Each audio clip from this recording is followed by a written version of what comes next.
अरे मुबारकपुर की जनता के लिए आप ये समझ लें, एजुकेशन के मामले में हम ज़ीरो चल रहे हैं।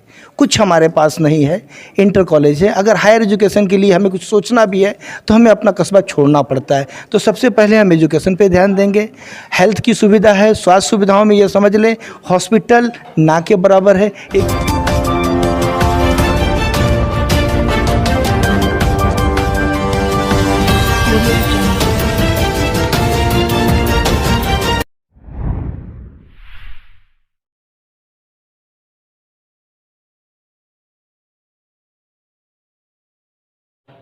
नमस्कार, मैं हूं ज्ञानेंद्र मिश्रा और आप देख रहे हैं शेरे आजमी न्यूज। सबसे तेज और सबसे सटीक खबर देखने के लिए बने रहिए शेरे आजमी न्यूज के साथ। अब खबर विस्तार से। मुबारकपुर में जो पिछले 25 सालों में नहीं हुआ वह कार्य अब होगा। गुड्डू मिर्जा बेग। आजमगढ़ मुबारकपुर विधानसभा के तेज तर्रार व प्रबलतम दावेदार मसीउद्दीन उर्फ गुड्डू मिर्जा बेग आज शेरे आजमी के संवाददाता से हुई बातचीत में बीजेपी सरकार पर जमकर हमला बोलते हुए कहा कि भारतीय जनता पार्टी ने अपने पूरे कार्यकाल में सिर्फ समाजवादी पार्टी के किए गए कार्यों का शिलान्यास व नाम बदलने के अलावा विकास का कोई कार्य नहीं किया। उन्होंने कहा कि समाजवादी पार्टी द्वारा दी गई एम्बुलेंस सेवा आज ठप है। समाजवादी पार्टी की दी गई डायल 100 को उन्होंने बदल कर 112 कर दिया। कानून व्यवस्था पूरी तरह से भ्रष्ट है और भारतीय जनता पार्टी केवल जात पात धर्म की राजनीति करने में माहिर है। शायद अगर इन सब मुद्दों से हटकर भारतीय जनता पार्टी विकास के मुद्दों पर काम करती या विकास करती तो आज हमारे उत्तर प्रदेश की स्थिति कुछ और होती। लेकिन समाजवादी पार्टी के मुखिया अखिलेश यादव के किए गए कार्यों का शिलान्यास कर भारतीय जनता पार्टी अपना नाम गिना रही है, लेकिन जनता इसको जान चुकी है। 2022 के चुनाव में भारतीय जनता पार्टी का सुपड़ा साफ हो जाएगा। वहीं उन्होंने कहा कि मुबारकपुर विधानसभा में जो पिछले कई वर्षों में जो कार्य नहीं हो पाया वह आने वाले समय में विधायक बनने के बाद मेरा सबसे पहला उद्देश्य होगा। मुबारकपुर में 100 बेड का सुपर मल्टी स्पेशलिस्ट हॉस्पिटल और हमारे बुनकर भाइयों के लिए एक मार्केट तैयार करना, जो बुनकर भाइयों की सबसे बड़ी समस्या आज बनी हुई है। बिजली, उस समस्या को दुरुस्त करना यह हमारा पहला कर्तव्य होगा। और साथ ही उन्होंने मुबारकपुर की जनता को भी धन्यवाद दिया और कहा कि आज हमारे मुबारकपुर में एजुकेशन के लिए कोई बड़ा कॉलेज नहीं है, जो मुझे मौका मिलते ही इन सब कार्यों पर प्राथमिकता स्तर पर काम किया जाएगा। मुबारकपुर की जनता अब कुछ बदलाव चाहती है। वहीं भारतीय जनता पार्टी पर निशाना साधते हुए गुड्डू मिर्जा बेग ने कहा कि उत्तर प्रदेश की जनता यह जान चुकी है और शायद जिसकी यह झलक माननीय राष्ट्रीय अध्यक्ष अखिलेश यादव की विजय रथ यात्रा में देखने को, जनता का जनसैलाब जगह जगह देखने को जो मिला है, उससे यह स्पष्ट हो चुका है कि 2022 विधानसभा चुनाव में समाजवादी पार्टी के राष्ट्रीय अध्यक्ष अखिलेश यादव ही मुख्यमंत्री होंगे। शेरे आजमी के संवाददाता से हुई बातचीत में मसीउद्दीन उर्फ गुड्डू मिर्जा बेग ने क्या कहा, आइए आपको दिखाते हैं यह रिपोर्ट। मुबारकपुर विधानसभा से समाजवादी पार्टी के भावी टिकट के दावेदार, यहाँ विधानसभा सीट से जो है समाजवादी पार्टी से टिकट के मजबूत दावेदार है मसीउद्दीन उर्फ गुड्डू मिर्ज़ा साहब। आइए हम उनसे जानते हैं कि 2022 का इलेक्शन कैसा हो। देखिए, 2022 का इलेक्शन ये समझ लीजिए पूरी तरीके से बदलाव का इलेक्शन है। और जो 2017 में विकास की धारा बही थी, वो धारा ये समझ लीजिए 2017 के बाद से जब से समाजवादी की सरकार गई है वो सारा विकास कार्य रुक गया। आज अभी हाल ही में आपने देखा है कि ये 6 लेन एक्सप्रेसवे का जो उद्घाटन किया गया प्रधानमंत्री जी और मुख्यमंत्री जी के साथ, जो ये प्लान समाजवादी सरकार का था और बहुत हद तक काम उन्होंने कर भी लिया था। लेकिन अब आप ये समझ लें, ये इलेक्शन आने की हड़बड़ी में योगी जी ने और मोदी जी ने इसका आधा अधूरा उद्घाटन कर दिया। अच्छा, हम देख रहे हैं कि समाजवादी पार्टी के राष्ट्रीय अध्यक्ष अखिलेश यादव जहाँ जहाँ जा रहे हैं, जहाँ जहाँ जनसभाएं कर रहे हैं, जहाँ वो अपना रथ यात्रा लेके जा रहे हैं, एक जनसैलाब दिखाई दे रहा है। ये किस बात की तरफ इशारा है? देखिए, ये बदलाव का इशारा है और ये समझ लें कि 2022 में बदलाव होकर रहेगा। हमारे राष्ट्रीय अध्यक्ष जी की लोकप्रियता इतनी बढ़ चुकी है कि अब ये जो आंधी चली है बदलाव की, इसको कोई रोक नहीं पाएगा। आप मुबारकपुर विधानसभा सीट से समाजवादी पार्टी के टिकट के दावेदार हैं। आप भी टिकट के लिए जो है कोशिश कर रहे हैं।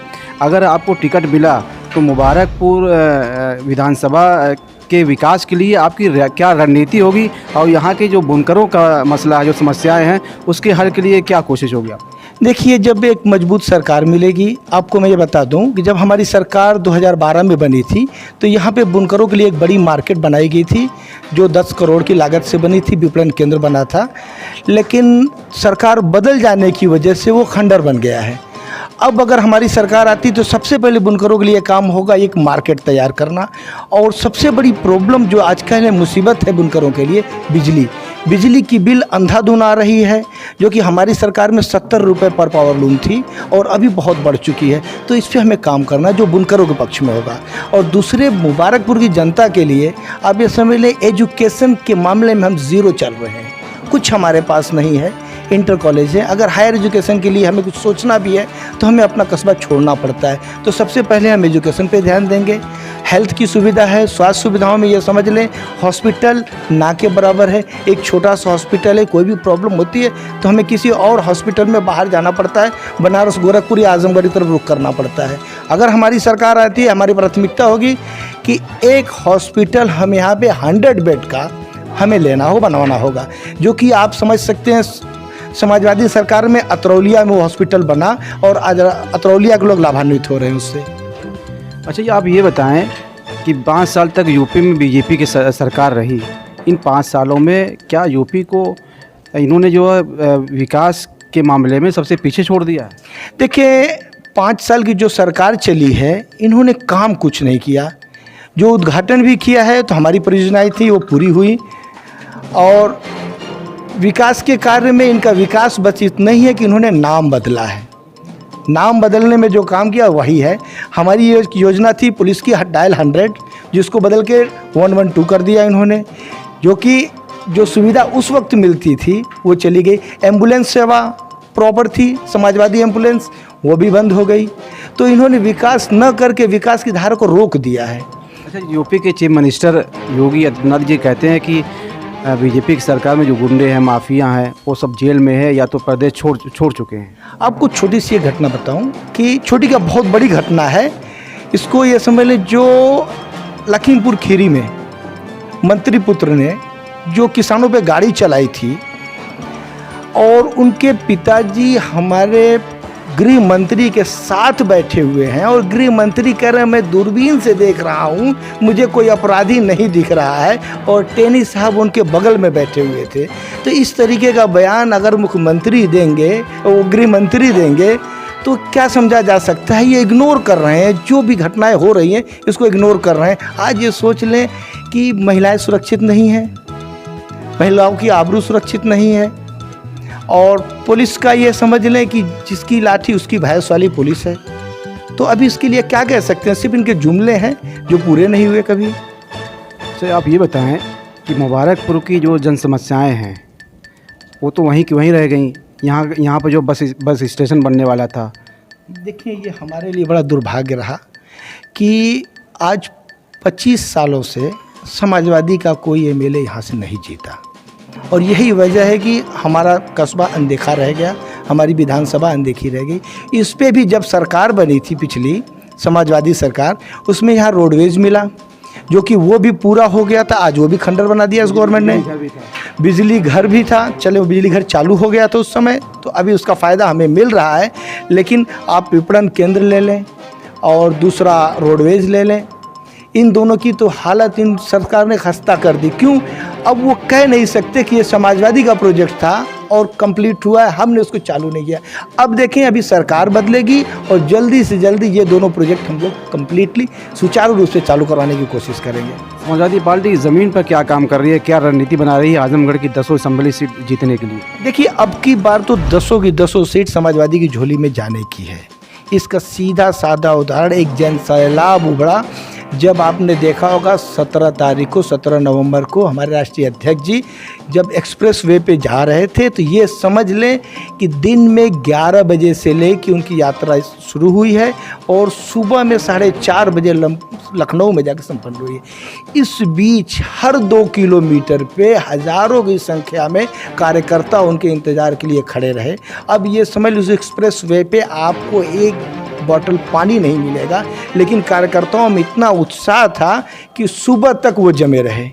तो यही समझ ले कि आज कार्यकर्ता इस सरकार से, कार्यकर्ता के सारे वोटर इस सरकार से इतने दुखी हैं कि उनका बदलाव का मन आ चुका है। और उन्होंने अभी देखे हाल ही में जो बुंदेलखंड में सभा हुई हमारे राष्ट्रीय अध्यक्ष जी की, अपार भीड़ हुई, अभूतपूर्व भीड़ हुई, कभी इतनी भीड़ इकट्ठा नहीं। अच्छा, आप ये बताएं कि जिस तरह से बीएसपी के विधायक और बीएसपी के बड़े बड़े नेता समाजवादी पार्टी में शामिल हुए हैं, तो क्या जो दलित हैं, जो ओबीसी हैं, पिछड़े हैं, बैकवर्ड हैं, उनको भी नेतृत्व देने का समाजवादी पार्टी काम करेगी? देखिए, समाजवादी पार्टी ने कभी भेदभाव नहीं किया है। जो जिस काबिल होगा, जिसकी जो एबिलिटी होगी उसको वो पद मिलेगा और उसको प्राथमिकता दी जाएगी, क्योंकि यहाँ सिफारिश और कुछ मापदंड नहीं चलते, सिर्फ काबिलियत पे ही पद दिया जाता है। आने वाले 2022 के इलेक्शन में धर्म, जात, बिरादरी क्या इस इलेक्शन पे हावी रहेगी? देखिए, धर्म, जात, बिरादरी ये तो बीजेपी का काम है। उनका एजेंडा यही है, धर्म में बांटो और फिर उसके बाद वोटों को पोलराइजेशन करो। बीजेपी पूरी तरीके से ये काम करेगी, लेकिन जनता अब की बार समझ चुकी है, वो छलावे में नहीं आएगी। अब की मन बना चुकी है कि पूरी तरीके से बदलाव होगा और समाजवादी सरकार बनेगी।